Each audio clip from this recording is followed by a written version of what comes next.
현재 유럽이 한국의 기술력 때문에 발칵 뒤집힌 상황입니다. 특히나 이제는 기존의 기술 산업을 주도하던 서유럽 선진국들마저 한국에 천문학적인 보수를 내걸며 도움을 요청하고 있다고 하는데, 그렇다면 도대체 서유럽에는 무슨 일이 있었던 것일까요? 안녕하세요. 저는 영국 출신의 데이빗이라고 합니다. 저는 영국 최고의 철도회사에서 평생을 몸담고 있고, 현재는 간부로서 여러 막중한 책임감을 느끼고 있는데요. 그리고 다소 특이한 점이라면, 최근에는 제 아들 에이든도 저희 회사에 입사를 하게 된 거였습니다.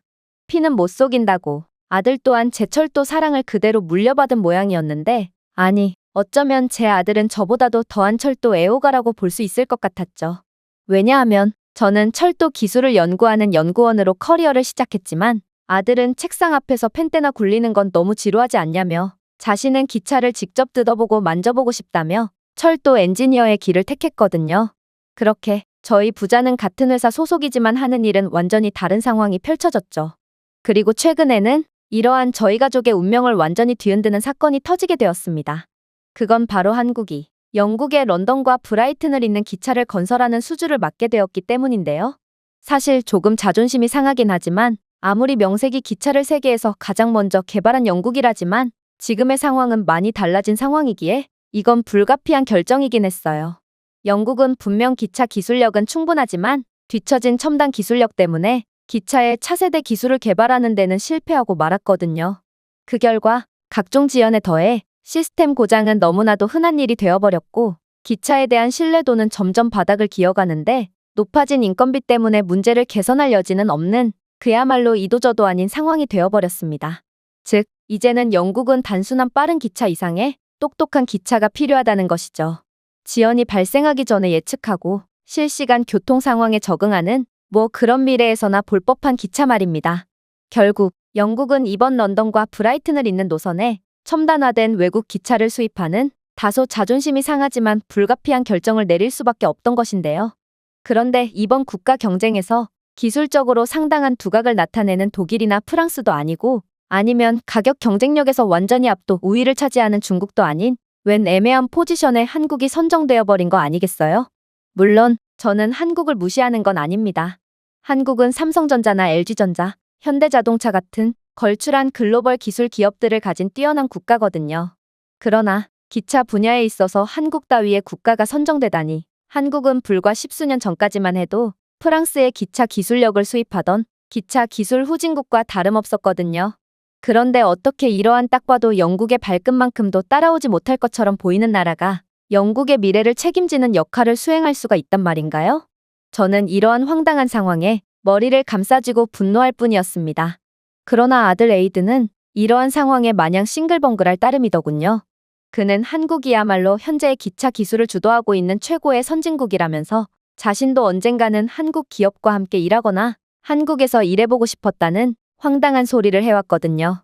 아버지, 한국이 불과 십수년 전에는 프랑스의 기차 기술력을 수입했던 건 사실이지만 지금의 한국은 명실상부 기차 기술력 면에서 세계 최고의 자리를 차지하고 있는 나라라고요. 그래서 한국이 더욱 대단하고 제가 가장 좋아하는 나라가 된 거예요. 실제로 제 동료 녀석은 이번에 한국으로 여행을 다녀왔는데, 한국 열차는 브레이크 마모, 엔진 진동, 심지어 실내 습도까지 지속적으로 자동 점검하며 고장 전에 문제를 보고하는 실시간 진단 시스템을 갖추고 있으며, AI 시스템을 통해 혼잡, 날씨 변수, 심지어 선로내 예기치 못한 문제가 발생해도 열차의 경로를 동적으로 변경할 수 있으며 여전히 일정을 준수할 수 있다고 하는 거 아니겠어요? 한국은 어떻게 이런 기술을 개발해낼 수가 있었을까요? 이 나라는 분명 프랑스의 기술을 전수받았지만 불과 십수년 만에 프랑스를 기술력 하나로 제쳐버린 거예요. 아버지는 여전히 인정하지 않으시겠지만 저는 이번 영국 정부가 수많은 쟁쟁한 경쟁자를 제쳐두고 한국을 콕 집은 건 매우 현명한 결정이었다고 생각해요. 생각해보세요. 영국은 갑작스러운 안개와 바람, 비가 밥 먹듯이 발생할 정도로 예측이 불가능한 날씨 패턴을 보여 기차 운행에 매번 차질이 생기잖아요. 그러나 이는 한국의 적응형 AI 기술을 통한 수혜를 볼 수 있을 거예요. 영국의 노후화된 열차 인프라는 또 어떻고요? 한국의 AI 트랙 적응성 및 플랫폼 인식 시스템은 아무리 오래된 영국의 플랫폼이라도 최대한 재활용하여 빠른 인프라 건설에 힘을 실어줄 거예요. 특히나 이번에 건설되는 런던 브라이튼 같은 과밀화가 거의 확실시되는 혼잡한 노선에 한국 기술력이 탑재된다니 그 결과가 어떻게 될지 상상만 해도 너무 설레네요. 이러한 아들의 한국에 대한 극찬에도 저는 여전히 회의적인 감정을 느낄 뿐이었습니다. 그래도 제 눈에는 아직 한국의 기술력이 애매해 보였고 또 중국이 내건 터무니없는 단가를 생각하면 이건 저렴하게 기차 인프라를 확충할 수 있는 좋은 기회가 아니었나 싶었거든요. 그러나 아무튼 윗선에서는 최첨단 기술력을 도입하는 중요 사업 부문에는 한국을 택하고 별다른 기술력이 필요하지 않은 기초적인 기반 공사는 압도적인 단가를 제시한 중국을 택했기에 저는 그저 이러한 현실을 울며 겨자먹기로 받아들일 수밖에 없었죠. 영국은 세계에서 가장 먼저 철도를 개발한 국가답게 도시 곳곳에는 역사적인 플랫폼들이 즐비해 있는데 이러한 기존의 플랫폼들을 최대한 활용하면서도 플랫폼을 새로 지어야 하는 경우 중국 시공사가 맡기로 했으므로 아무래도 중국은 매우 제한적인 역할만을 맡은 것답게 빠르게 일을 마무리하고 한국에 바통을 넘겨줄 거라고 예상되었는데요. 그런데 기차만 보면 완전히 정신이 나가버리는 에이든은 이번에도 돌발 행동을 하는 거 아니겠어요? 그는 이번 프로젝트에서 보조를 맡았기에 굳이 직접적으로 나서지 않아도 되었음에도 엔지니어인 자신이 빠르게 발전해야 영국도 과거의 기차 전성기를 다시 되찾을 수 있지 않겠냐며 자신은 이번 프로젝트의 진행 과정을 두 눈으로 똑똑히 보고 현재 이 분야에서 세계 최고를 자랑하는 한국의 모든 최첨단 기술들을 하나도 빼놓지 않고 배울 거라며 현장으로 나섰는데요. 도대체 철도에 관한 것이라면 이젠 저보다도 빠삭하게 된 에이든이 왜 한국 따위의 국가를 찬양하는지 도저히 이해가 안 갔던 저였지만 정말로 에이든은 한국 소리만 나오면 눈빛이 광기로 물들기 시작했고 저는 그런 에이든을 차마 말릴 수가 없었습니다. 그리고 에이든은 중국이 하는 첫 시공에도 몸을 사리지 않고 나서기 시작했죠. 그러나 결과적으로 이러한 에이든의 열정은 결국 독이 되어 돌아왔습니다. 왜냐하면 어찌된 영문인지 중국이 시공을 시작한 지 얼마 되지도 않은 상황에 저는 충격적인 소식을 접하게 되었거든요. 그건 바로 한국의 현대 로템 엔지니어들이 사전에 설치한 AI 모니터링 시스템이 중국이 플랫폼 건설을 하던 현장의 구조적 무결성에 중대한 문제가 생겼다고 경고를 해주었기 때문인데요. 저는 이 정도로 매우 기초적인 건설 부분에서 사고가 일어난다는 건 도대체 말이 안 된다고 생각하기도 했고 아무리 중국이 전문성이 없더라도 현장에 문제가 생겼다고 먼저 경고가 갔음에도 무리하게 작업을 진행하지는 않았을 거라고 생각해서 애써 일에 집중할 뿐이었습니다. 그러나 하필이면 에이든이 파견 나갔던 그 현장이 위험하다니 저는 도저히 신경이 쓰여 일에 집중할 수가 없었고 그렇게 저는 하나뿐인 아들에 대한 걱정과 제발 알림이 잘못 울린 것이었기를 바라는 마음에 도저히 참지 못하고 완전히 넋이 나간 채로 한달음에 현장으로 달려가게 되었습니다. 그리고 현장에 도착한 저는 그야말로 경악을 할 수밖에 없었죠. 왜냐하면 알림은 정확했고 현장은 알림 이후에도 계속해서 무리한 작업을 이어나갔는지 현장은 매우 참혹하게 붕괴되어 있었거든요. 정말로 에이든이 파견 나갔던 중국 현장은 지하 붕괴가 일어난 상황이었고 작업을 하던 인부들은 전부 매몰된 상태였는데요. 저는 이러한 말이 안 되는 상황에 현실 부정 말고는 달리할 것이 없었습니다. 중국 측이 맡았던 시공은 그 어떠한 기술력도 필요하지 않는 매우 간단하고도 기본적인 시공이었는데 어떻게 이러한 시공에서 마저 대형 사고가 일어날 수가 있단 말인가? 어차피 기초적인 인프라니 중국에 저렴하게 맡겨도 상관없을 거라고 판단했지만 이건 그야말로 대형 실수였던 거였죠. 하지만 더 충격적이었던 점은 따로 있었습니다. 바로 중국 측은 도대체 매몰된 인부들을 구출할 생각이 있긴 한 건지 참혹한 현장을 보고도 그저 멀뚱멀뚱 강 건너 불구경을 하고 있었거든요. 결국 저는 이들이 비정상적인 스트레스 수치를 감지한 센서의 경고 알림을 받고도 의도적으로 무리하게 작업을 진행했을 뿐더러 사고가 난 지 꽤 되었음에도 아직 구급차에 신고조차 안 한 상태였다는 것을 알게 되었고 이러다 에이든이 정말로 죽을 수도 있겠다는 생각에 패닉에 빠져 현장 책임을 맡고 있는 중국인 간부의 멱살을 쥐고 흔들었습니다. 이봐, 지금 무슨 짓을 하고 있는 거야? 당장 구급시설에 신고를 해도 모자랄 판에 신고는커녕 시시덕거리며 웃고 떠들기나 하고 있어? 지금 내 아들이 저곳에서 죽어가고 있다고. 하지만 이러한 제 다급한 절규에도 불구하고 중국인 책임자는 경악을 금치 못할 이야기를 해올 뿐이었습니다. 그는 사람이 너무 많다라며 정체불명의 말을 읊조리더니 이내 중국에서는 공사를 하다가 사람 몇 명 사라지는 건 일도 아니라면서 괜히 일을 키워서 공사 일정만 연장시키지 말고 자신이 중국 정부에 요청해서 보상으로 판다를 대여해주라고 힘 좀 써줄 테니 이번 일은 없던 걸로 묻고 가자는 미친 소리를 해왔거든요. 알고 보니 중국 현장 감독관은 한국의 기술력 덕분에 위험을 사전에 감지했음에도 무리하게 작업을 강행했던 게 맞았고, 또 이들은 각종 허가 문서를 위조해서 표준 이하의 재료를 사용해 부실 공사를 했던 것으로 들통이 났는데요. 심지어 한국은 중국에 제대로 된 설계도를 넘겨줬으나 중국은 이러한 설계도를 센티미터가 아닌 인치로 측정했기에 더욱 부실하고 불안정한 건설을 했을 뿐더러 집안도 형편없이 약한 곳에서 플랫폼 건설을 시작했기에 현장 붕괴는 그야말로 예정된 수순과 다름이 없었죠. 이건 정말 기초 중에서도 가장 기초적인 부분이었기에 저는 너무나도 어처구니가 없어서 이런 말도 안 되는 실수를 한 중국 시공사에 이젠 화조차도 나지 않았는데요. 그런데 더 어처구니가 없었던 건 알고 보니 중국 시공사가 내건 터무니없는 건설 단가에는 이러한 실수에 대한 비용이 포함되어 있던 거 아니겠어요?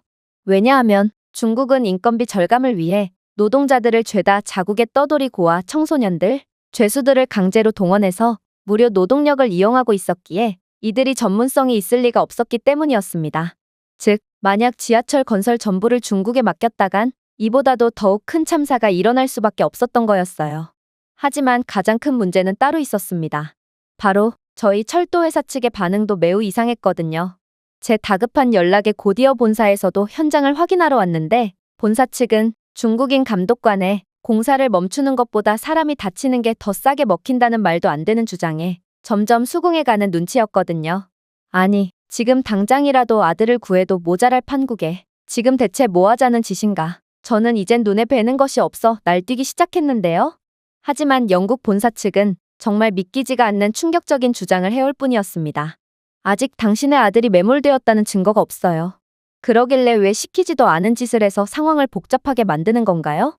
저희 회사 소속의 노동자들은 보조 역할만 맡았지 위험한 일은 전부 중국 측이 맡기로 했잖아요.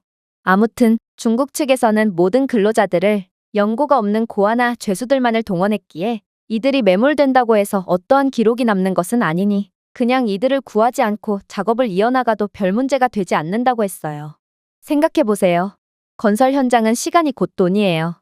영국은 안 그래도 예산이 부족해 중국 시공사를 썼는데 매몰 현장 구조 비용에는 70억 원 이상의 천문학적인 자금이 투입되어야만 하고 또 여기에 프로젝트 지연에 대한 비용으로 추가적인 지출을 피할 수 없으니 저희 입장에서는 매몰된 인부를 구하지 않는 것만으로도 100억 원 규모의 쓸데없는 지출을 피할 수 있어요.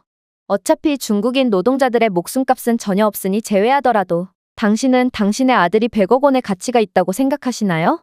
그리고 애초에 당신의 아들이 이곳 현장에 매몰되었을지도 확실치 않을 뿐더러 지금은 시간이 꽤 지난 상황이므로 어쩌면 당신의 아들은 이미 지하에서 싸늘한 주검이 되었기에 이미 구조하기엔 너무 늦은 상황일 수도 있잖아요.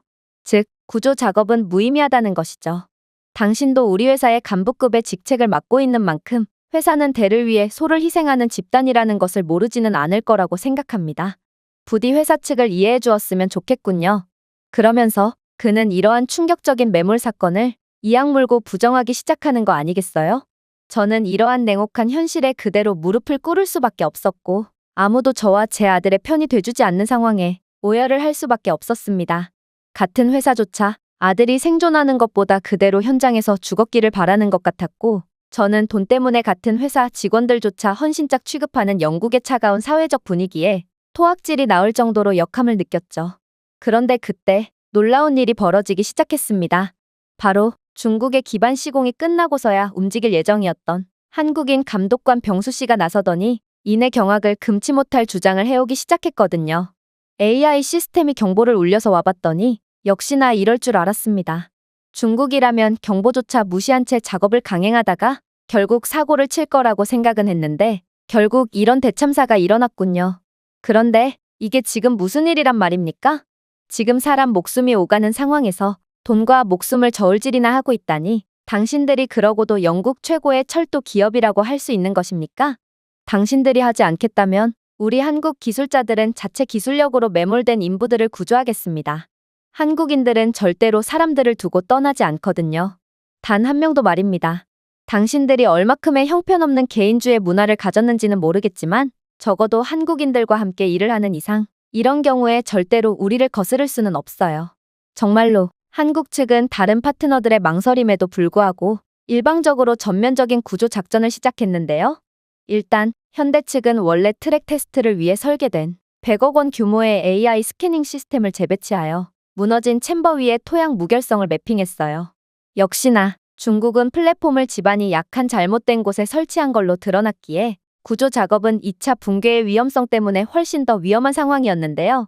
하지만 한국인들은 이러한 절망적인 상황에서도 생면부지의 다른 국적 외국인들의 목숨을 살리겠다고 하나같이 목숨을 걸고 구조를 부르짖더라고요.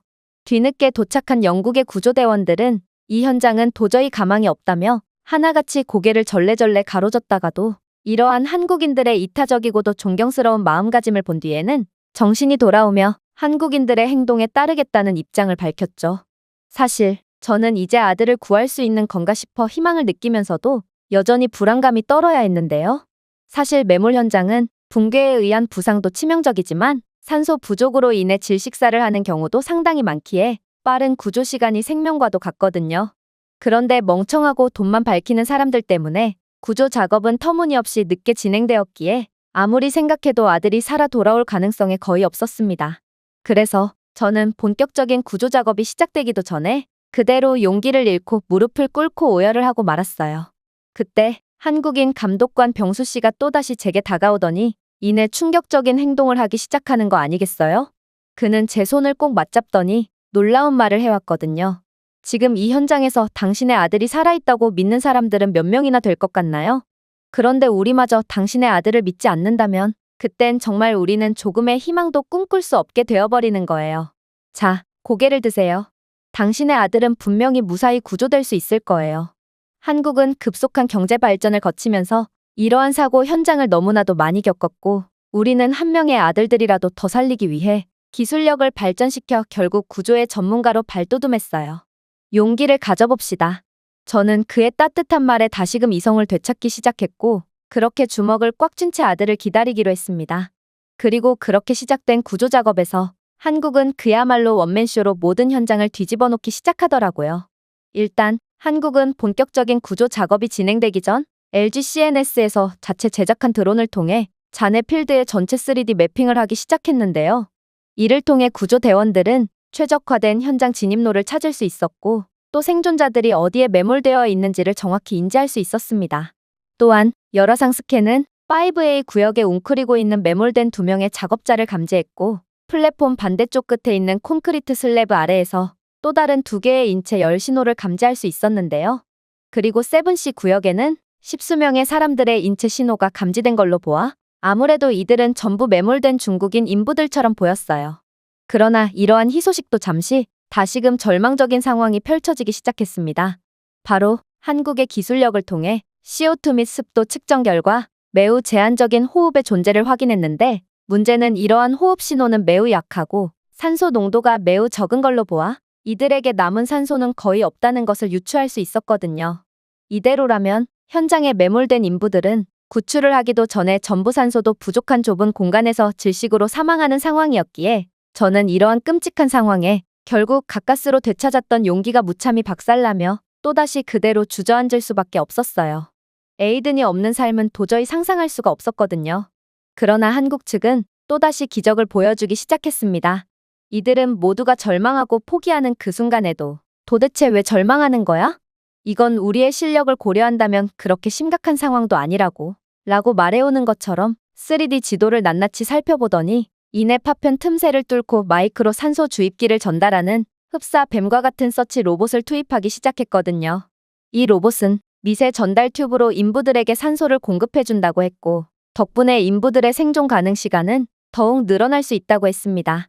한국은 어떻게 이런 무지막지한 기술을 개발할 수가 있단 말인가? 저는 일전에 한국은 아직도 기술력 분야에서 애매한 포지션을 유지하고 있는 별 볼 일 없는 국가라고 언급했던 기억이 떠올라 참을 수 없는 부끄러움을 느꼈는데요.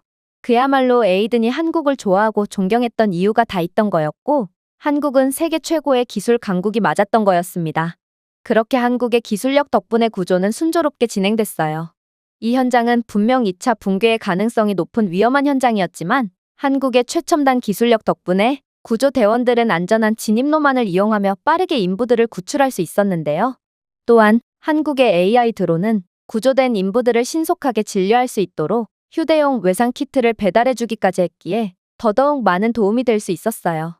그리고 드디어 에이든이 구조되어 나왔을 때 저는 그야말로 절규를 하며 에이든을 끌어안았습니다.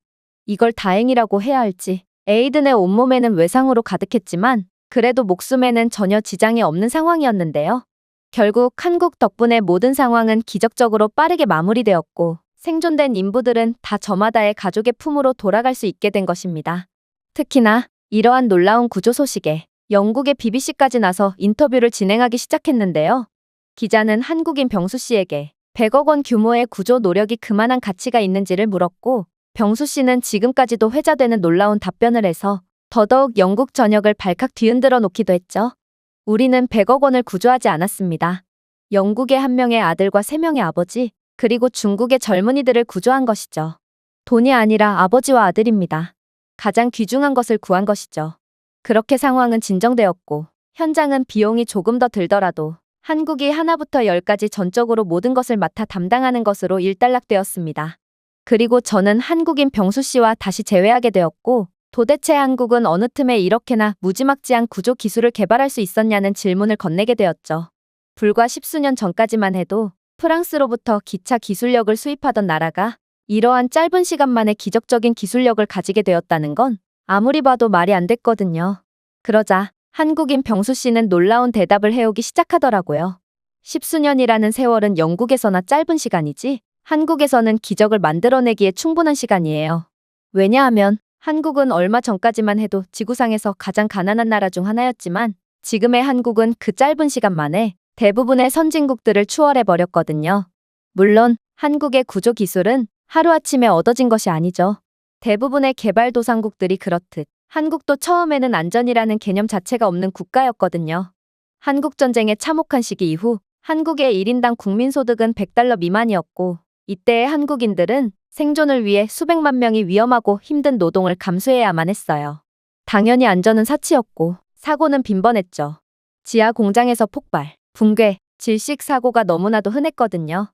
이러한 상황은 제가 처음 건설 일을 할 당시까지 계속되었어요.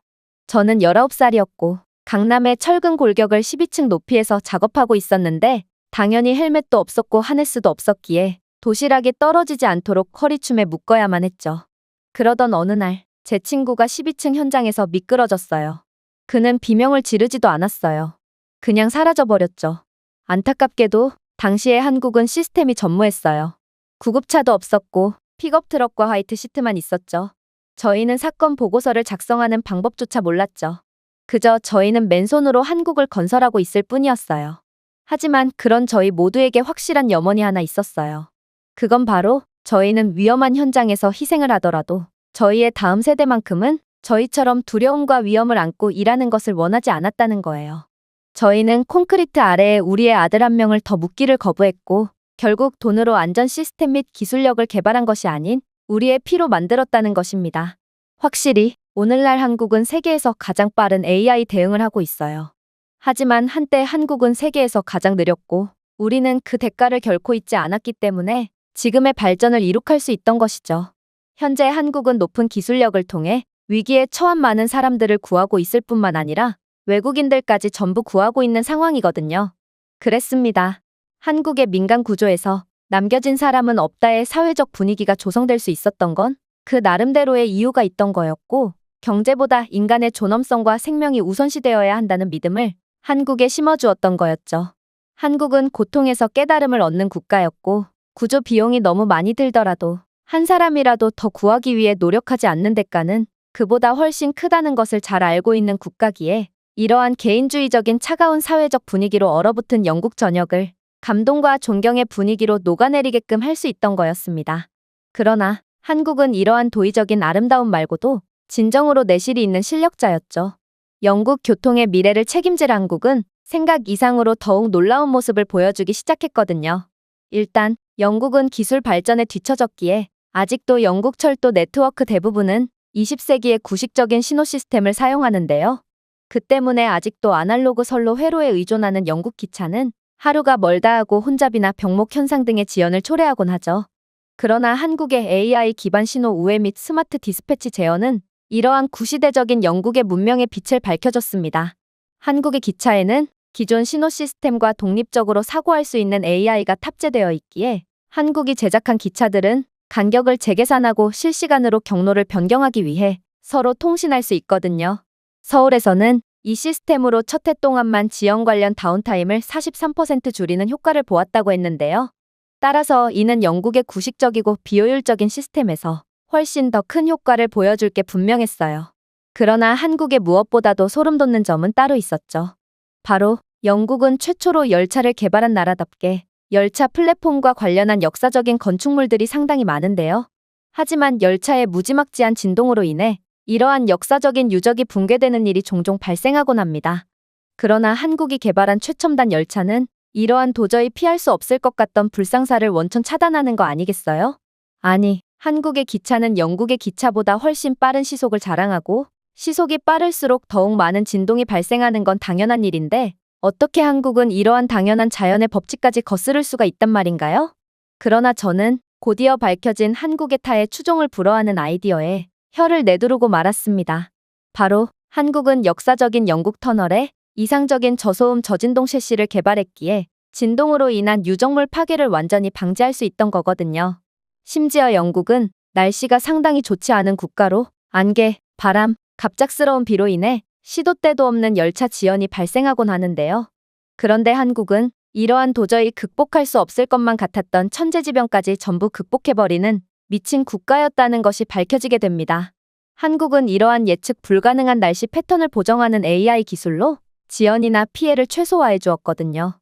보통 안개나 폭우로 인한 가시거리 확보 불가나 천재지변으로 인한 선로 고장이 발생하면 대부분의 선로가 연결되어 있는 기차의 특성상 한 곳의 지연이 다른 곳으로까지 전부 번지게 되어 전국적인 마비 상태가 발생하는데요. 그러나 한국이 개발한 기차는 AI 최적화 기술을 통해 자동으로 최적화 선로를 찾아갔고 AI는 매분 500개 이상의 네트워크 변화를 시뮬레이션하기에 예상치 못한 천재지변에도 효과적으로 대응할 수 있도록 했죠. 즉, 한국의 AI 기술력은 아무리 천재지변이라도 최고로 효율적인 우회 경로를 찾아주기에 아무리 천재지변이라고 해도 끄떡없을 수가 있던 것입니다.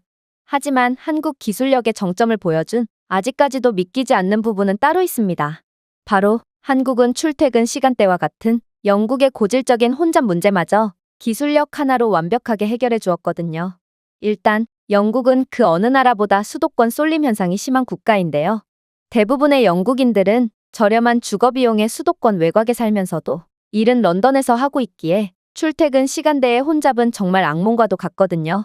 그런데 한국은 이러한 영국의 고질병이자 영국 시민들의 삶의 만족도를 급하락시키는 요소를 완벽하게 해결해 주었죠. 바로 한국은 AI 기술을 통해 AI 기반 군중 흐름을 예측했고 빅데이터를 통해 시간대별 승객들의 숫자를 거의 정확히 예상해냈는데요. 결국 이에 맞는 최적화된 배차 간격 조정 및 스케줄 조정을 자동으로 해냈고 이건 기존의 사람이 직접 손글씨로 스케줄을 짜던 영국의 시스템과 비교했을 때 완벽한 혁신을 이룬 방법이었기에 저희 회사의 모든 관계자들은 한국의 이러한 미친 듯한 기술력에 전부 혀를 내두르고 말았습니다. 이러한 한국의 AI 기술력 덕분에 런던과 브라이튼을 잇는 노선은 기존에 비해 80% 이상의 효율을 보일 것으로 예상되기에 한국은 그야말로 영국의 기적을 가져다줬다고 할 수 있죠. 사실 저는 이러한 한국과 영국의 압도적인 기술 격차에 약간의 현타를 느끼기도 했는데요. 분명 기차는 영국이 발명한 것이지만 도대체 한국은 어느 틈의 원조보다도 훨씬 더 완성도 높은 기술력을 가지게 된 건가 싶어 100년 이상의 격차도 순식간에 추월해버리는 한국의 저력에 감탄과 두려움을 동시에 느끼게 되었거든요. 그동안 한국을 후발주자라고 무시했던 저는 그저 우물한 개구리였을 뿐이었고 한국을 찬양하던 아들 에이든이야말로 숨겨진 진주를 발견하는 능력이 있는 선구자였던 셈이었는데요. 저는 이제 성장 동력이 떨어진 영국이 한국의 기술력을 다시 따라잡기는 틀렸다고 확신하는 상황에 만약 에이든이 그렇게나 존경에 마지 않던 한국에서 기술을 배울 수만 있다면 한국과 함께 더더욱 성장하며 최고의 기차 엔지니어가 될 수 있을 거라고 확신했고 그렇게 에이든의 미래를 위해 아들을 한국으로 보내기로 결정하게 됩니다.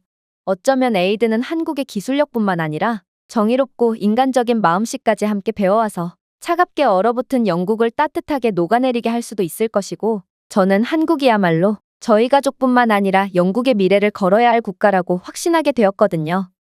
이제 한국을 주의 깊게 보지 않으면 한국은 미국마저 집어삼키며 전 세계를 발 아래에 두게 될 것입니다. 유럽을 이미 먹어치운 한국은 세계 제패의 8부 능선을 이미 넘어버린 상황이라고요. 현재 미국 국방참모회의에서 한국 관련 충격적인 주장이 제기되어 미국 전역이 발칵 뒤집힌 상황이라고 합니다. 그렇다면 도대체 미국인들을 완전히 겁먹게 만든 회의의 정체는 무엇일까요? 안녕하세요. 저는 미국 출신의 존이라고 합니다. 사실 저는 미국 출신이지만 중국에 더 많은 호감을 가지고 있는데요. 왜냐하면 저는 중국계 미국인이기 때문입니다. 제 부모님은 모두 중국인이지만 더 나은 삶을 위해 미국으로 귀화를 하셨고, 그렇게 저는 미국에서 나고 자라게 되었는데요. 그런데 부모님은 저는 중국인의 피를 물려받은 중국의 아들이므로 언젠가는 중국에 도움이 되는 일을 해야 한다고 어렸을 때부터 강조하셨거든요.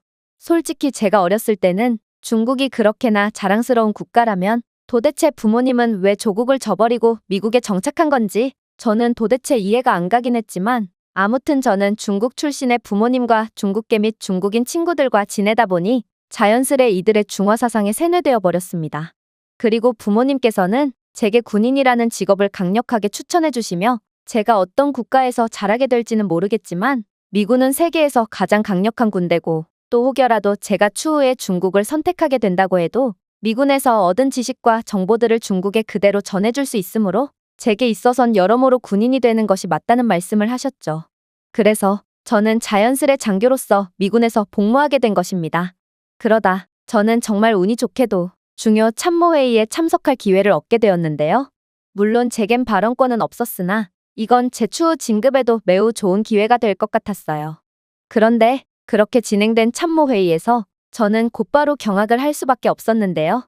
왜냐하면 백악관에서 파견된 군사 전문가는 미국의 추후 방산 분야의 전망을 부정적인 시선으로 보며 그 이유를 한국 때문이라고 주장하는 다소 황당한 논리를 내놓았거든요. 그는 한국은 더 이상 예전의 한국이 아니고 향후 미국과 견줄 수 있는 유일한 방산 강국이니 절대로 만만하게 봐선 안 된다는 충격적인 주장을 해오기 시작하더라고요. 그는 한국은 이미 프랑스와 독일 같은 기존의 방산기술 강국들을 진작에 추월한 상태고, 이제 한국이 미국을 넘은 세계 최고가 되기까지는 얼마 남지 않았다는 충격적인 분석 자료를 내밀었고, 결국 회의실 내부에 있던 모두는 이러한 한국이 모든 것을 제패하는 구체적인 증거 자료에 경악을 할 수밖에 없었습니다. 특히나 저는 중국계로서 수많은 중국인 친구들이 있었고, 이들에게 한국의 열악한 면모와 후진적인 점들을 귀에 딱지가 않도록 들으며 자라왔는데요. 저는 한국은 중국의 문화와 역사 등 모든 것을 훔쳐가는 배은망덕한 국가라고 배워왔기에 저는 이렇듯 한국이 주목을 받는 상황에 우라가 치밀어 오를 수밖에 없었습니다. 그러나 발언권이 없었던 저는 백악관 전문가가 대체 무슨 말을 하는지 드러나 보자 싶어 새빨개진 얼굴을 간신히 진정시키며 그의 말에 귀를 기울였죠. 한국은 정말로 특별한 국가고 미국의 자리를 넘볼 수 있는 전 세계 유일한 국가입니다. 러시아나 중국은 강대국이라고 평가받고 있긴 하지만 이들은 그저 양으로 승부를 보거나 아직도 낙후된 기술에 의존하고 있을 뿐이며, 이 분야에서 유럽에서 가장 강력한 면모를 보여주는 독일 또한 육군 병력에 전적으로 의존하고 있는 기형적인 모습을 보일 뿐이거든요. 보세요. 여기에 있는 그 누구도 독일의 해군력이 강력하다는 소리는 들어본 적이 없잖아요. 하지만 한국은 다릅니다. 한국은 육군과 공군, 그리고 해군, 심지어 최첨단 방산 기술력과 군사 무기의 양적인 부분까지 고루 갖춘 나라입니다. 한국과 같은 육각형의 능력을 보여주고 있는 나라는 전 세계에서 한국과 미국 단둘일 뿐이므로 한국의 저력은 더욱 특별하다고 할 수 있죠. 한국군의 현역 및 예비군 전력은 또 어떻고요? 여러분들은 전 세계에서 군사강국이라고 여겨지는 국가들 중 징병제를 실시하고 있는 국가를 찾아볼 수 있나요? 당연히 거의 찾아볼 수 없을 것입니다.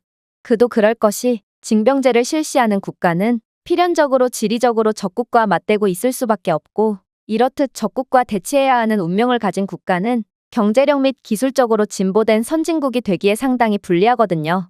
자국의 방위에 힘을 쓰기도 바쁜데 도대체 언제 발전을 꾀한다는 말인가요?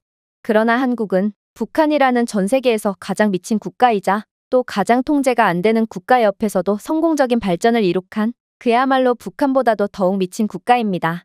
그 결과 한국은 선진국 중 거의 유일하게 징병제를 실시하고 있고, 한국은 현역 병력뿐만 아니라 집중 군사훈련을 마친 310만 명 이상의 고도로 훈련된 예비군까지 보유하고 있는 상황이죠.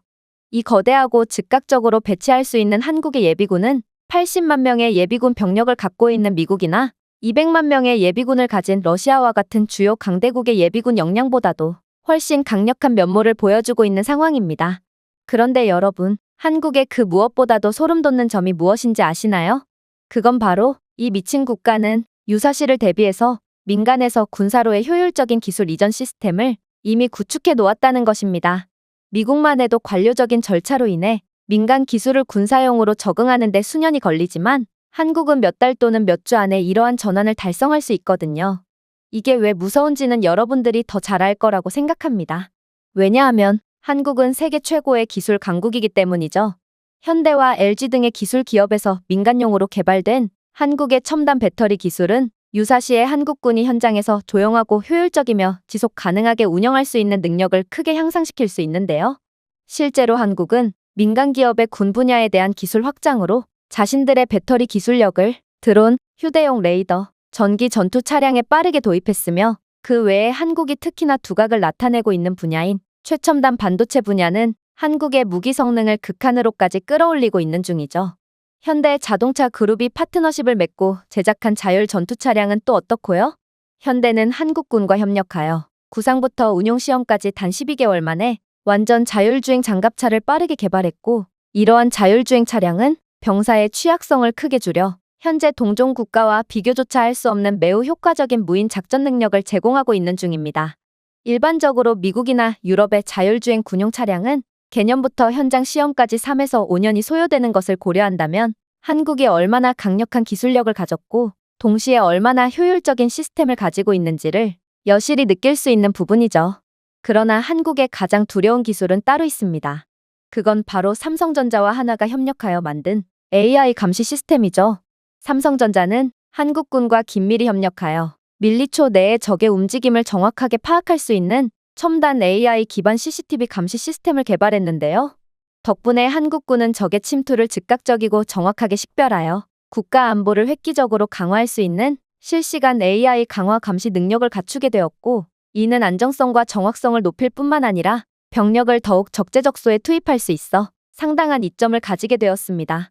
그러나 한국이 정말 미친 국가라는 것을 여실히 느낄 수 있는 부분은 따로 있습니다. 그건 바로 한국은 겁을 주면 겁을 줄수록 때리면 때릴수록 주눅 들고 겁을 먹기는커녕 더욱 강해지고 단단해지는 미친 국가라는 것입니다. 한국은 북한의 지속적인 위협과 중국, 러시아의 압박에 둘러싸여 있는 최악의 지정학적 환경을 가진 국가입니다. 하지만 한국이 어떤 길을 걸어왔는지를 좀 보세요. 북한은 2022년에만 40회 이상의 미사일 실험을 실시했을 정도로 지속적인 미사일 위협을 가했지만 한국은 이에 따라 미사일 방어 기술을 빠르게 업그레이드하여 2년 이내에 첨단 요격 미사일의 작전 배치를 달성했습니다. 다른 국가에서는 유사한 시스템을 일반적으로 6년이나 거쳐 상용화함에도 말이죠. 물론 성능 또한 최고인데 한국이 개발한 KMSAM은 현재 95% 이상의 미사일 요격 정확도를 보여주고 있으며 이는 러시아의 S-400의 70%, 미국의 패트리어트의 85%의 성능을 완전히 능가하는 수치입니다. 더욱 놀라운 건 한국은 안보에 있어서 만족과 안주라는 것은 없다고 느꼈는지 2톤의 인상적인 탑재량으로 최대 800km 떨어진 목표물을 정밀하게 타격할 수 있는 현무포 탄도미사일을 신속하게 개발하여 배치했는데, 문제는 이는 단 3년 만에 달성한 성과라는 것입니다. 다른 국가들에서는 유사한 미사일 시스템을 배치하는데 일반적으로 9년이 걸린다는 것을 고려한다면 위기 속에서 더욱 단단해지는 한국은 다른 국가들보다 3배나 빠른 발전 속도를 보인다고 할 수 있는 것이죠. 물론 해군력도 마찬가지입니다. 생각해보세요. 한국은 10년 전까지만 해도 해군 분야에 대해서는 아예 이름조차 없는 국가였습니다. 그러나 중국과 북한의 해군 압박이 거세지자 한국은 첨단 수직 발사 미사일 시스템을 갖춘 최초의 3,000톤급 디젤 전기 잠수함을 단 5년 만에 개발하여 배치했습니다. 이는 다른 나라의 해군 프로그램에서 일반적으로 요구되는 13년보다 훨씬 빠른 수치고, 한국은 단기간에 달성하기엔 불가능한 것처럼 보였던 전략적 억제 능력을 확보하여 이 지역의 해군력 균형을 크게 변화시켰죠. 자, 이제 이런 무지막지한 나라가 전 세계의 기술 수주 사업을 독차지하며 미국을 위협하고 있습니다. 이미 유럽은 한국의 기술력에 의해 완전히 집어삼켜졌고, 이대로라면 미국만 남은 상황이죠. 저는 이러한 말도 안 되는 상황에 도저히 화를 주체하지 못하고 말았습니다. 한국은 분명 남이 문화나 훔쳐대는 원시 국가인데 도대체 이런 나라가 뭐가 우수하다고 미국을 넘어서니 많이 하는 거란 말인가요? 결국 저는 발언권이 없었음에도 불구하고 마이크 쪽으로 뛰쳐나가 열변을 토하고 말았죠. 글쎄요. 한국은 일단 중국부터 이기고 와야 하지 않을까요? 현재 명시되어 있는 무기 성능만 보더라도 중국은 한국을 압도하고 있는 상황인데 어떻게 한국이 미국을 뛰어넘을 거라느니 하는 말씀을 하실 수가 있죠? 아무리 한국이 미국의 동맹국이라고 해도 요즘 너무도 많은 미국의 전문가들이 한국을 과대평가하며 이들이 마치 세계 최고라는 듯 말하는 것 같네요. 하지만 현실은 미국을 뛰어넘을 국가는 전 세계에서 오직 중국밖에 없을 것입니다. 그러나 백악관 군사 전문가는 제 말에 그저 헛웃음만 짓는 이해 못할 반응을 보일 뿐이었고 이내 경악을 금치 못할 말을 해오기 시작하더라고요. 당신은 미국인인가요?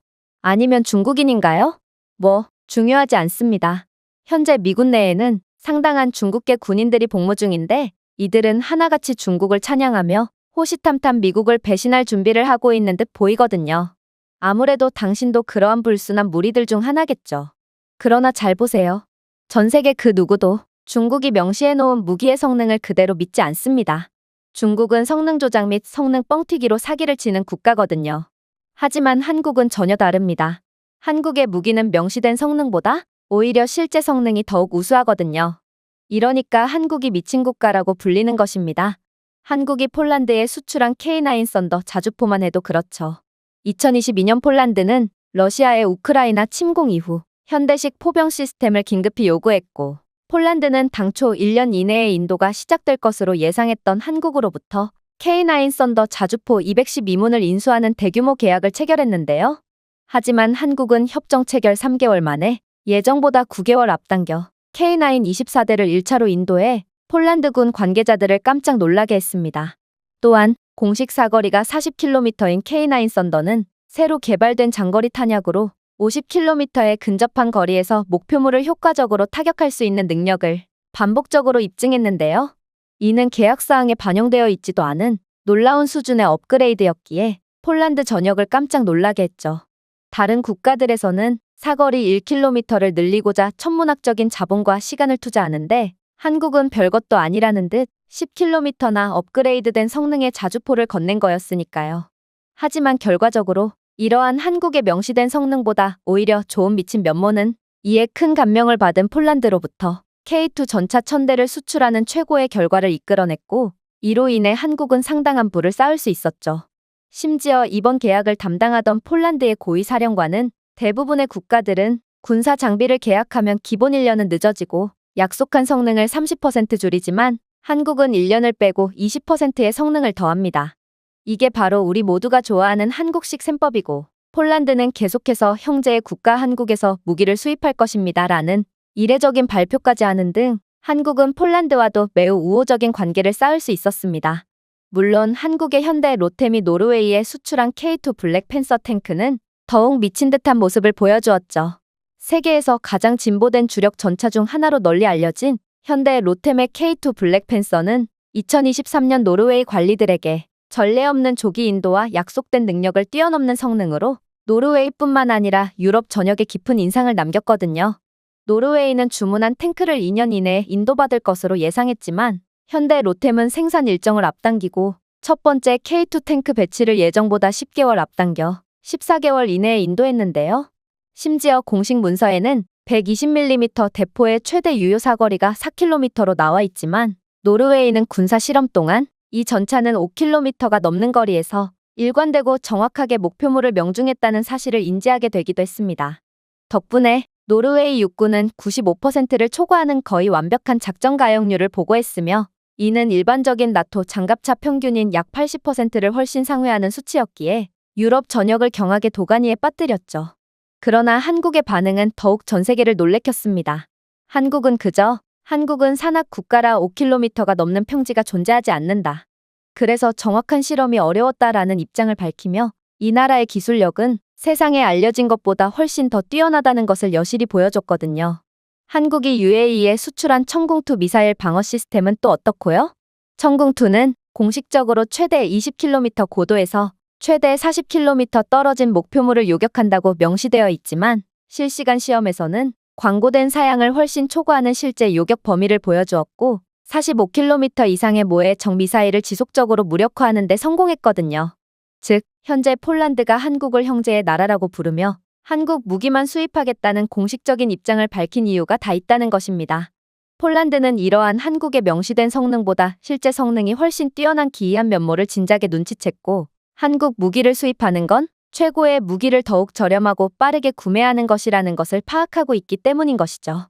그러나 중국은 어떤가요? 확실히 양국이 명시해놓은 성능만 놓고 보자면 중국의 무기는 한국의 무기 성능을 압도하는 것처럼 보입니다. 하지만 한국의 방산 무기는 유럽 전역에서 엄청난 인기를 끌고 있지만 왜 중국은 유럽으로 무기를 수출하는 것을 꿈처럼 여기고 있음에도 유럽은 한국산 무기보다 뛰어난 것처럼 보이는 중국산 무기를 쳐다도 보지 않는 것일까요? 중국의 무기는 그저 동남아 및 아프리카 등의 가난한 국가들만 구매해 갈 뿐이거든요. 하지만 이젠 그러한 개발도상국들도 중국산 무기를 전면 수입 금지하는 추세입니다. 이들은 중국 무기를 10개 살 바엔 돈을 더 모아서 한국 무기 1개를 사는 게 더 이득이라는 것을 몸소 깨달았거든요. 일단 가장 큰 피해자는 바로 파키스탄입니다. 인도와 파키스탄은 역사적으로도 상당한 앙숙관계고 서로의 국경지대에서 총격전까지 벌일 정도로 사이가 안 좋다는 것은 많은 분들이 알고 계실 겁니다. 그런데 중국을 선택한 파키스탄은 그런 인도 앞에서 자존심을 완전히 구겨버리고 말았죠. 중국이 발표한 중국의 JF-17 썬더의 스펙은 한국산 전투기보다 훨씬 우수한 명목적인 성능을 자랑했고 파키스탄은 부푼 꿈을 안고 저렴한 데다 성능까지 우수해 보이는 중국산 전투기를 구매하는데요. 하지만 파키스탄의 기대와는 달리 현실은 악몽과도 같았습니다. 중국은 여전히 자체 엔진을 개발할 기술력이 없었고 러시아의 구식 엔진을 그대로 사용하고 있었는데 이 엔진은 과열과 소프트웨어 결함으로 인해 비행 중에 엔진을 정지시키는 문제가 있었거든요.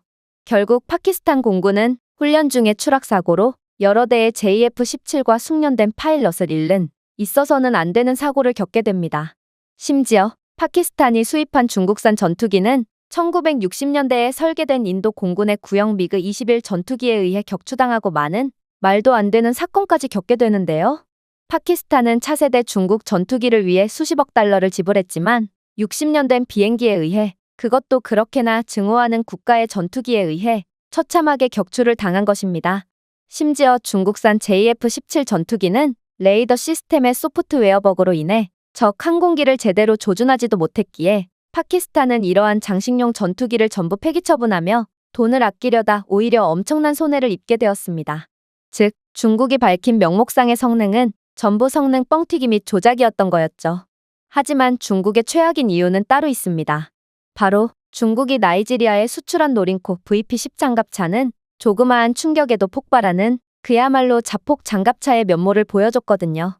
중국산 장갑차는 RPG의 조그마한 파편에도 그대로 파괴되어 차량 전체가 폭발해버렸을 뿐만 아니라 장갑은 기본적인 7.62mm 탄환조차 막지 못해 병력을 극도의 위험에 빠뜨렸고 나이지리아의 더운 현장에서 계속 고장나는 엔진은 덤이었기에 결국 나이지리아는 중국은 나이지리아에 방탄도 되지 않는 방탄 차량을 판매했다라며 공식적으로 항의함과 동시에 모든 중국산 장갑차를 폐기 처분해버렸죠. 자, 이제 충분한 설명이 되었나요? 중국 따위는 거론조차 할 필요가 없는 국가라는 것이고 미국은 오직 한국만 걱정하면 되는 겁니다. 중국은 한국의 상대조차 안 되고 1000년이 지나도 국제 무기 수출이 절대로 불가능할 테니까요. 생각해보세요. 중국산 무기는 그저 싼 맛에 사는 박리담회일 뿐인데 안정성이 그 무엇보다도 중요한 방산 분야에서 어떻게 경쟁력을 발휘하겠어요? 당신은 전시 상황에서 무기가 고장나거나 스스로 자폭해버리면 얼마나 큰 피해로 작용할지 상상이나 해봤나요? 그러니 중국은 각종 싸구려 공산품 수출의 경우에는 저품질 저가 정책이 가능했을지 모르겠지만 무기 수출의 경우에는 이러한 저품질을 낮은 가격으로 뭉개는 정책 따위는 절대로 통할 수가 없다는 것입니다.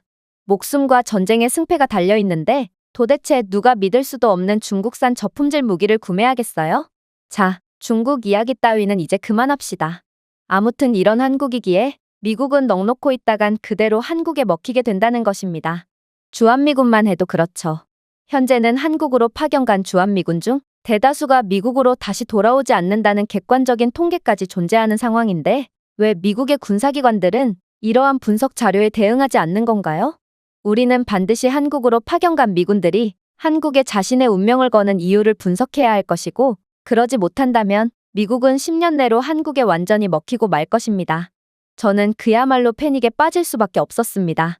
한국이 이렇게나 우수한 나라였다니 이건 도저히 믿기지도 않았고 믿고 싶지도 않았거든요. 그래서 저는 자기 합리화를 시작했어요. 저는 백악관 전문가는 미국의 동맹국인 한국을 띄워주기 위해 거짓말을 했다고 생각하게 되었는데, 도대체 한국 따위의 소국이자 개발도상국으로 가기 위해 미국이라는 나라를 버리는 건 말이 안 돼 보였거든요. 특히나 저는 주한미군으로 파견 가 있는 동료들을 꽤나 많이 알고 있었기에 그렇게 그들에게 직접 연락을 취해보기도 했습니다. 그리고 저는 오랜만에 동료들에게 연락을 돌림과 동시에 경악을 금치 못할 소식을 전달받게 되었죠. 바로 제가 연락을 취하자 한국으로 파견 갔던 동료들은 죄다 미국으로 다시 돌아오지 않고 한국에서 눌러 살기로 결정했다는 충격적인 답변을 건네왔거든요. 저는 이러한 상황에 완전히 넋이 나갈 수밖에 없었습니다. 솔직히 미국은 수많은 중국인들이 불법적으로 건너오면서까지 살고 싶어하는 나라인데요. 그런데 중국인들은 목숨을 걸고 넘어오는 미국인들은 되려 한국으로 가기 위해 조국을 버리고 있다니, 이건 중국의 위대함을 완전히 부정하는 충격적인 상황이었죠. 저는 이러한 현실이 도저히 믿기지가 않았고 직접 한국에 가보지 않으면 안 되겠다는 생각까지 하게 되었는데요. 그렇게 저는 훈련소에서부터 꽤나 친하게 지냈던 데클런에게 연락을 취하게 되었고, 그는 안 그래도 혼자 살아서 적적하던 차였다며 제게 흔쾌히 자신의 방을 제공해 주겠다는 말을 건네오더라고요. 그렇게 저는 겨우 휴가를 내서 한국에 있는 데클런의 집으로 향하게 되었습니다. 그리고 저는 도대체 무슨 바람이 불었는지, 혹은 한국에 단단히 세뇌를 받아서인지 한국에서의 정착이라는 잘못되도 아주 잘못된 결정을 내린 데클런을 안타까운 눈으로 바라볼 뿐이었죠. 하지만 데클런은 그런 저를 보고 여유있게 웃어 보이더니 이내 충격적인 답변을 건네오더라고요.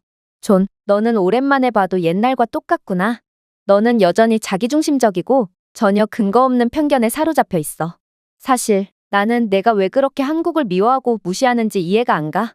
분명 미국은 전 세계 최강이고 많은 미국인들이 자신들의 조국을 자랑스럽게 생각하고 있지만, 글쎄, 과연 삶의 질적인 측면에 있어서도 미국이 최강일까? 존, 세상은 내가 생각하는 대로만 흘러가지 않아. 잘 봐. 내 생각대로 외국 기지에 배치된 대부분의 미군 병사들은 결국은 정해진 임무 기간이 끝나면 곧바로 미국으로 귀국하곤 해. 그러나 한국은 파견된 대부분의 병사들이 영구 체류를 결정하는 거의 유일한 나라야. 다른 국가들로 파견된 대부분의 병사들은 미국으로 다시 돌아가는 날짜가 다가올 때까지 열심히 날짜를 세지만, 한국에 주둔하는 많은 미군들은 자발적으로 파견 기간을 연장하거나 아예 떠나지 않고 한국에 그대로 남는 결정을 하거든. 정말로 이러한 재미있는 현상은 우리가 휴가를 받은 상황에 더욱 여실히 드러나는데, 대부분의 주한미군들은 휴가를 받아도 집으로 돌아가는 비행기를 예약하기는커녕 지급받은 휴가여비로 오히려 한국 여행을 즐기곤 하지. 아무래도 너는 똥인지 된장인지를 직접 먹어봐야 아는 유형 같으므로 내가 직접 한국의 놀라운 모습을 보여줘야겠어. 그러고는 그는 현재 밤 11시가 넘은 늦은 시간이었음에도 제가 짐을 풀기 무섭게 저를 억지로 끌고 밖으로 나가는 거 아니겠어요? 저는 그의 행동에 기겁을 할 뿐이었어요. 미국에서 밤 11시에 나가는 행동은 그야말로 자살행위와 다름이 없는데, 밤이 들이운 미국은 그야말로 우범지대의 절정을 보여준다는 사실을 모르는 사람은 거의 없거든요.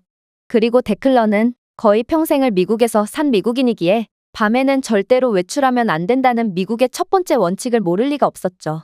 그런데 그럼 그가 도대체 왜 이런 야심한 시간에 저를 밖으로 끌고 나가려고 한다는 말인가요?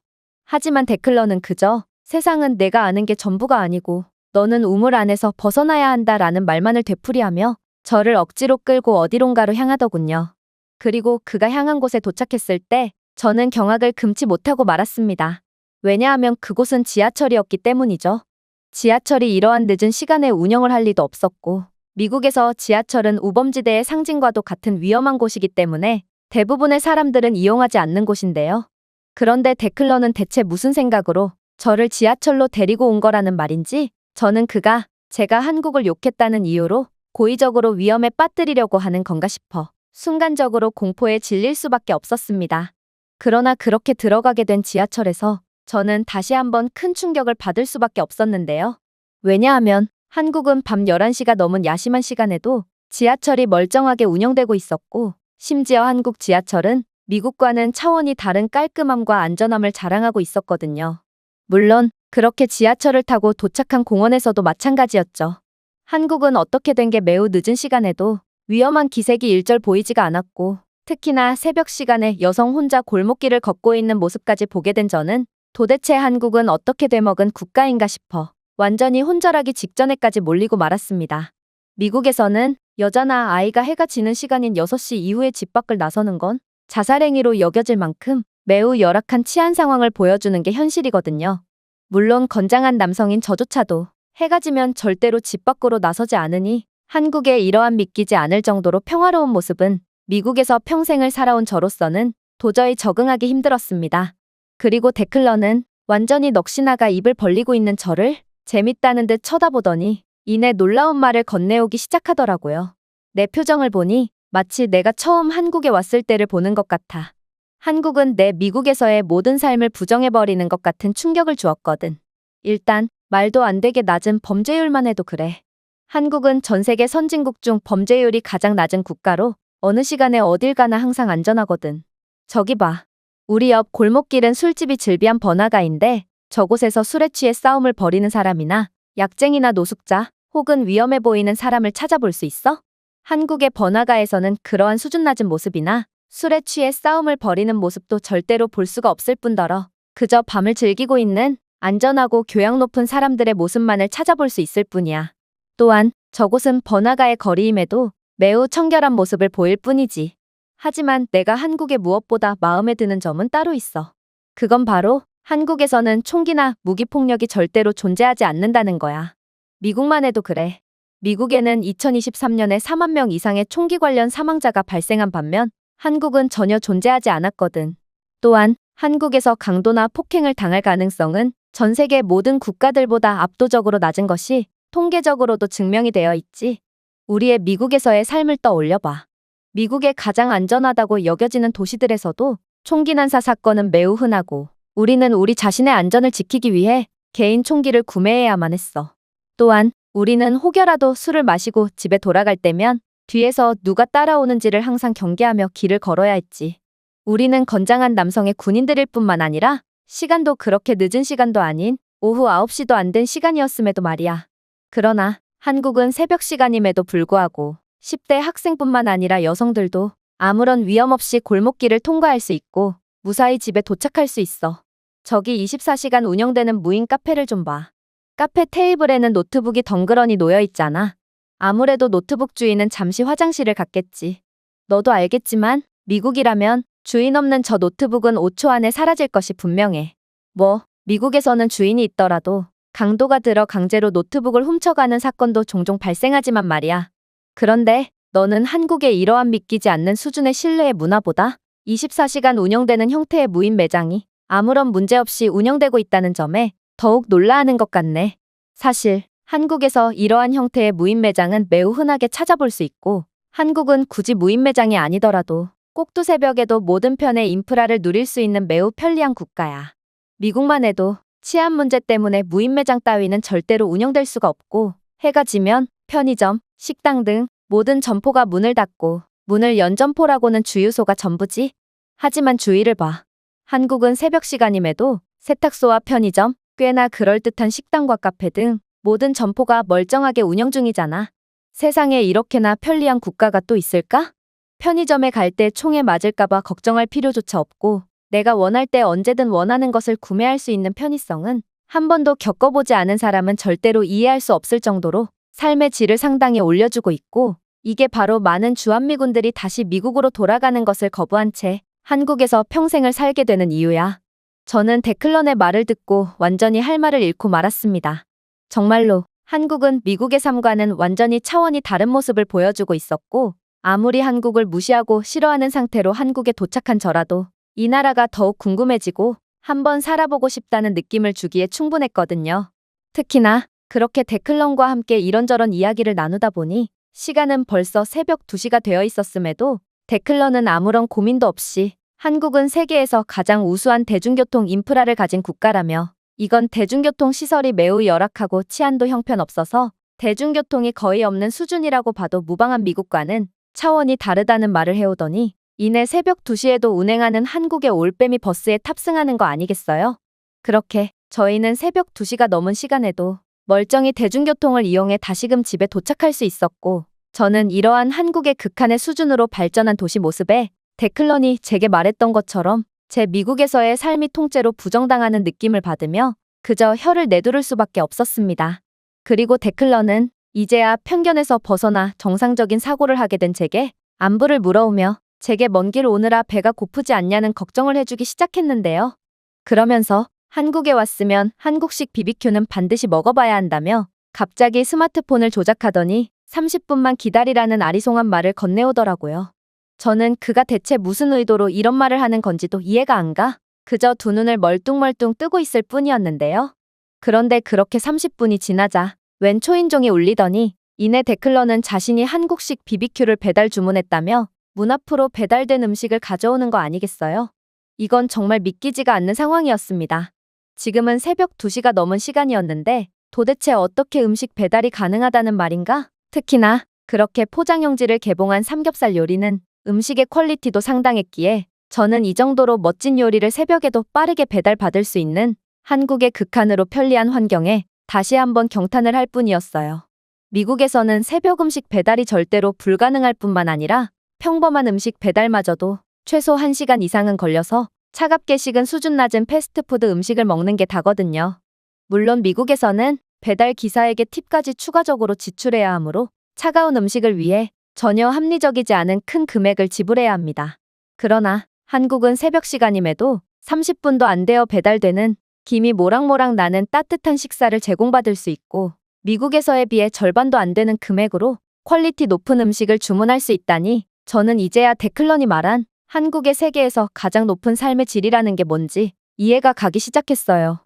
특히나 따뜻한 삼겹살에 김치와 마늘, 쌈장, 신선한 상추까지 포함되어 있는 배달 요리에는 도대체 저를 언제까지 놀라게 할 건지 김치찌개까지 포장되어 있는 경악스러운 모습을 보여주었는데요. 저는 분명 중국인 친구들과 어울리면서 이러한 삼겹살과 김치찌개 요리는 원래 중국 음식으로 이건 전부 한국이 중국의 문화를 도둑질한 음식이라고 배웠지만 실제로 맛본 한국의 삼겹살 요리와 김치찌개는 중식당에서 맛볼 때와는 비교도 안 될 정도로 수준이 높았고 저는 결국 이러한 요리가 중식이라는 것은 도저히 말이 안 된다는 것을 느끼고 그저 한숨을 쉴 뿐이었어요.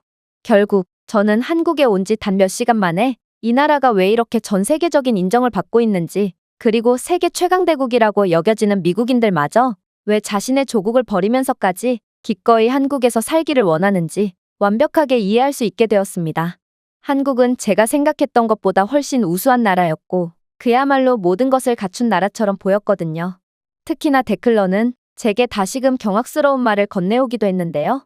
대다수의 주한미군들은 전역 후에 영어 강사 등으로 일하며 새로운 삶을 준비하지만 요즘 한국은 전 세계적으로 너무 유명해졌고 이미 수많은 외국인들이 한국에서 살기를 원하므로 그러한 영어 강사 일자리를 구하는 것도 이젠 하늘의 별 따기 수준으로 어려워졌다고 했거든요. 그야말로 한국에는 수많은 고급 인력과 자본이 몰리고 있으므로 한국은 계속해서 발전할 일만 남은 셈이었죠. 저는 이 나라가 도대체 앞으로 얼마나 발전할까 싶어 두려움마저 느끼고 말았는데요. 분명 백악관의 군사 전문가는 한국을 그대로 두었다간 미국은 몇 년 내로 한국에 완전히 집어삼켜진다고 말했지만 현재 한국으로 모든 기술과 자본이 몰리고 있는 이러한 상황을 직접 지켜본 저로서는 몇 년이라는 시간이 갈 것도 없이 단 1, 2년 만에 한국과 미국의 국제적 위상이 완전히 뒤바뀔 것처럼 보였거든요. 그리고 저는 분명 한국이 후진적인 국가고 이런 한국을 견제할 이유는 일절 없다는 것을 증명하려고 이곳에 왔지만 정신을 차려보니 저는 휴가를 연장하고 한국에서 추가적으로 체류하고 있는 제 자신을 발견하게 되었는데요. 한국은 정말로 매력적이고 편리한 국가였고 특히나 어딜 가나 경계를 절대로 늦춰선 안 되는 각박한 미국에서 자란 저로서는 한국에서 지내는 경험은 그야말로 진정한 삶의 의미를 찾게 해주었을 정도로 특별한 경험을 선사해 주었거든요. 결국 저는 한국에서 그간의 짧고 어리석은 편견을 완전히 내려놓게 되었고 제가 그동안 중국인들에게 속아 완전히 잘못 생각을 하고 있었다는 것을 깨닫게 되었습니다. 한국은 중국보다 10년 이상은 앞서 있는 국가였고 아무래도 이 나라는 미국조차 도저히 막을 수 없을 것처럼 보였거든요. 제가 준비해온 내용은 여기까지입니다. 끝까지 시청해주셔서 진심으로 감사드리며 여러분들의 구독과 좋아요, 알림 설정은 영상 제작에 큰 힘이 됩니다. 이상 세모튜브였습니다.